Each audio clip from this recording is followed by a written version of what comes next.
Melchizedek, real quickly, he is not Jesus, if that's what you're asking me. Melchizedek is not an appearance of Jesus in the Old Testament. Is that what you're asking me, slave for gold, for God? I'll give you an article I wrote on it, but I'll give you proof of it real quickly. Is that what you're asking me? Is Melchizedek? Okay. Hebrews 7, verse 3 and verse 15. Hebrews 7, verse 3 and verse 15. Sargon went to Iraq. He's visiting Iraq because this guy's got no question. All right, slave, listen to this. Hebrews 7, 3 and 15. Without father, without mother, without genealogy, having neither beginning of days nor end of life, but made like the Son of God, remains a priest continually. And now speaking of Jesus, and it is yet far more evident if in the likeness of Melchizedek there arises another priest. So it says Melchizedek is made like Jesus and Jesus is like Melchizedek.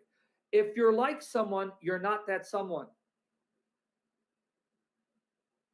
Melchizedek was made like Jesus and Jesus is in the likeness of Melchizedek. If you're like someone, you're not that someone. Because Abraham knew that he's a priest of God and the priest had the right to your tithe, just like the Levitical priest received the tithe from Israel. What kind of question is that? Abraham knew that this was a priest of God, honored by God, exalted by God, and served God and wanted his blessing.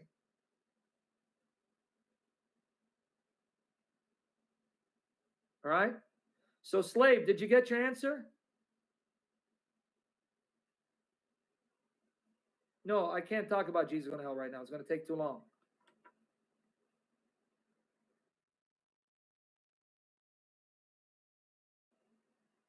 Did you get your answer, slave? Okay. Now let me explain why it says without father and mother, without beginning of days or end of life, without genealogy. Okay, let me explain that. Are you ready? And I'm going to give you the article before I end the session. I have an article on this. Why does Hebrews say Melchizedek has no father and mother, no beginning of days, no end of life, no genealogy? Okay. Why is he saying that? Okay, what Hebrews is telling you is God inspired the author of Genesis, Moses, to depict Melchizedek in such a way as to give you the impression Melchizedek has no parents, wasn't born, and didn't die. Why? Because Melchizedek appears out of nowhere. We're not told who his parents are. We're not told that he was born. We're not told that he died and was replaced. He appears out of nowhere, and he's so great, Abraham recognizes his greatness, that this man is truly a priest of God, anointed by God, and I need to be blessed of him. So why were those details omitted?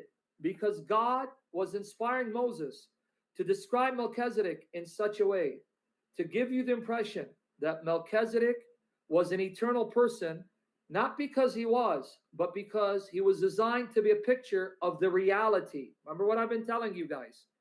All the Old Testament is a shadow of the reality. The reality is Jesus. The Old Testament is a shadow. See, when you see a shadow, you know someone's coming. If you look at a shadow and you see a shadow that looks like a dog, you know a dog is coming. If you see a shadow that looks like a cat, you know a cat is coming. If you see a shadow that looks like human, you know a human being is coming. So what Hebrews is saying is God designed the Old Testament to be a shadow so you know who's coming. So if Melchizedek is designed in such a way to appear as an eternal person, uncreated and deathless, guess what, folks? That means the person that he's pointing to, he is eternal. He is deathless. He is uncreated. Melchizedek is a shadow, not the reality. The reality is Jesus. So Melchizedek was designed to be eternal, not because he was, because he's a shadow of the one who is eternal and a priest forever. You get it now?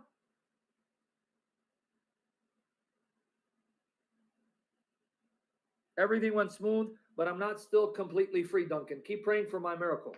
Is it making sense now? Enoch is simply taking Daniel 7 and running with it and bringing out the theological import implications of Daniel 7, which Jesus fulfills perfectly. Okay, I want everyone to get this point. Now let me tell you how an amazing picture Melchizedek is of Jesus. Hebrews 7, 1-3 tells you. Melchizedek means my king is righteous, or the king of righteousness. Melchizedek, Zadok. That means king of righteousness. And king of Salem, Shalem, which later became Jerusalem. Shalem is the same word where we get shalom, peace. So notice this one is the king of righteousness, the king of peace. Lo and behold, Jesus is the Prince of Peace, and he is righteous and the king of righteousness. That's number one. Number two, when Melchizedek meets Abraham and his 318 men, he brings bread and wine and eats with them bread and wine. What did Jesus do? Broke bread and gave wine as the Eucharist, celebrating his death for our sins. Do you think that's a coincidence?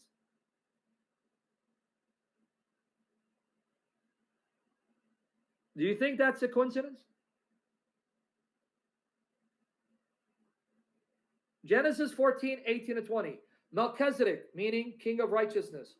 King of Salem, Melchizedek Shalem, king of peace, bread and wine. Jesus, King of kings, Lord of lords, King of peace, Prince of peace, King of righteousness, the righteous one of God. And he gives bread and wine. And he's a priest. Wow. So you see what Hebrews is saying? Melchizedek is not eternal, but he's depicted in such a way to point to the one who is eternal by nature, who is uncreated by nature, who became flesh to die as a sacrifice for our sins, and now abides as a priest forever, who truly is the King of righteousness, the King of peace, who gave bread and wine to his servants. Okay, now let me get the article, and that's it. We're done.